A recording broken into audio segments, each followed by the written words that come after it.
स्तिमिर की छाया का कहानी एक छोटे से गांव की है जहां की रातें गहरी और सन्नाटे भरी होती थीं। गांव के पास एक पुराना खंडहर हो चुका हवेली था जिसे लोग तिमिर की हवेली कहते थे। इस हवेली के बारे में कहा जाता था कि यहाँ रात के समय एक खूबसूरत लड़की का भूत भटकता है।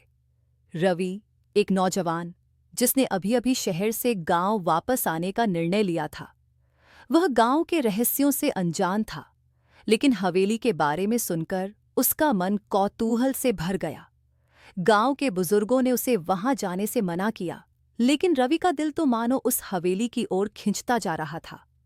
एक रात रवि ने तय किया कि वह उस हवेली का रहस्य जरूर सुलझाएगा। आधी रात को जब पूरा गांव गहरी नींद में सो रहा था, रवि चुपके से हवेली की ओर चल पड़ा। हवेली के पास पहुंचते ही उसकी धड़कनें तेज हो गईं। दरवाजे के पास पहुंचकर उसने देखा कि दरवाजा खुद ब खुद खुल गया।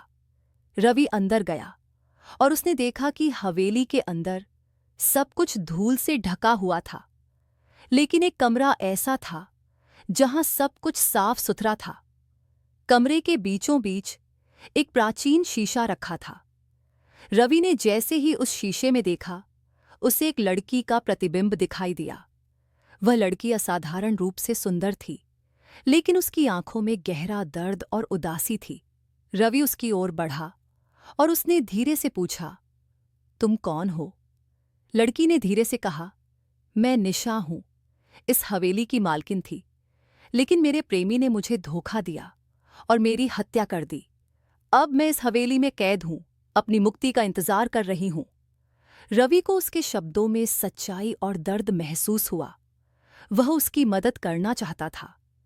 निशा ने कहा कि अगर कोई सच्चे प्रेम से उसे इस कैद से मुक्त कर दे, तो वह हमेशा के लिए मुक्त हो सकती है। रवि ने अपने दिल की गहराई से निशा से प्यार करने का वादा किया। उसने कहा, मैं तुम्हें मुक्त करूंगा निशा, तुम हमेशा के लिए आज़ाद हो जाओगी। निशा ने धीरे से मुस्कुराया और फिर एक झटका लगा। पूरा कमरा हिलने लगा और हवेली की दीवारें गिरने लगीं। रवि ने निशा का हाथ थामा और कहा, मैं तुम्हें मुक्त कर रहा हूं, मेरे प्यार के साथ। अचानक सब कुछ शांत हो गया। हवेली की दीवारें खड़ी हो गईं और निशा का चेहरा खिल उठा। उसने रवि को गले लगाया और कहा, तुमने मुझे मुक्त कर दिया, अब मैं सदा तुम्हारी रहूंगी। निशा धीरे धीरे हवेली के बाहर चली गई और रवि उसके पीछे पीछे। उन्होंने एक साथ एक नई शुरुआत की, जहां प्यार ने भूत को इंसान बना दिया और दोनों ने एक दूसरे के साथ जीवन की नई यात्रा शुरू की। लेकिन गांव वालों ने हमेशा यही कहा कि तिमिर की हवेली अब भी उस सच्चे प्यार की